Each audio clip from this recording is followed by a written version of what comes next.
Hello YouTube, this is that BMS guy, and this is part 5. We finally got a motherboard, and it isn't what I was going to do originally. It's a little bit better than that one. I think prime board's kind of weird. It still needs to sit. That is a ASUS Tough Gaming B650M Plus Wi-Fi. They come in a lot smaller boxes than they used to, but I guess micro ATX normally small anyway. So yeah, the thing I didn't like about the Prime board is the fact that it had, well, a PS2 port, which I guess would be useful if you have old keyboards still, but the new operating system still support them. I don't know. Also had a VGA port, of all things. This one just has normal DVI and display ports. 4 memory slots. It looks like we have 2 PCI Express 16 slots, and I believe actually 2 M2 slots if you want to do, like, I guess a RAID. I don't know. I might actually go with 1. See, there's a heatsink for 1.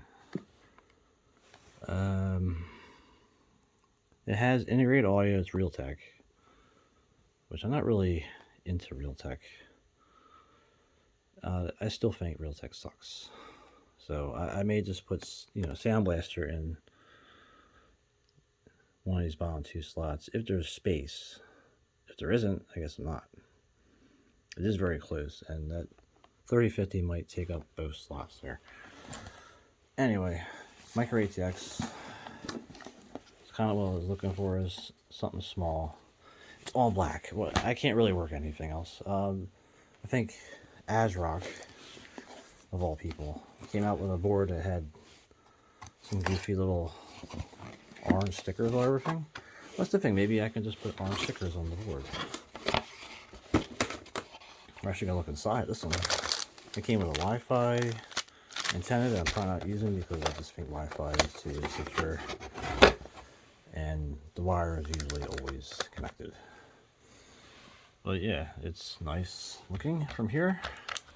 Probably got a BIOS update as soon as I work with it, so that's no problem. But the CPU that's hidden over in this pile of stuff.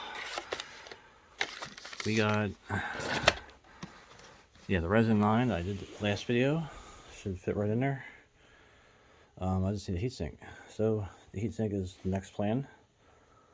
I can always test it with the Antec water cooler, because the Antec water cooler is pretty much what everything is doing now. Water cooling is, I just don't like the sealed system. I like to be able to bleed it and stuff like that. And if I'm going to do liquid cooling on this whole situation, I'm going to do something where I can change the hoses, make them any length I want, have a bleed valve to get rid of air, stuff like that. I don't really like the whole sealed setup. And the pump being right here, it can fail at any time and start leaking right at the processor. Like, I'd rather, like, just be a block and then a pump somewhere, like, over here, somewhere where it can't spray water everywhere if it leaks and blows up or anything. And the way that case is, it can kind of put a radiator on the front as its only real place to go.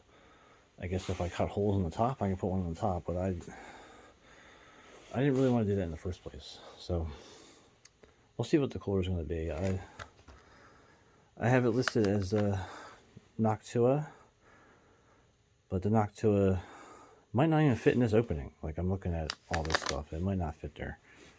But yeah. Anyway, that's part 5. I don't really want to take anything out of that box more than what I just took. Hopefully it has, like, SATA cables, other than this Wi-Fi cable. Other than that, yeah.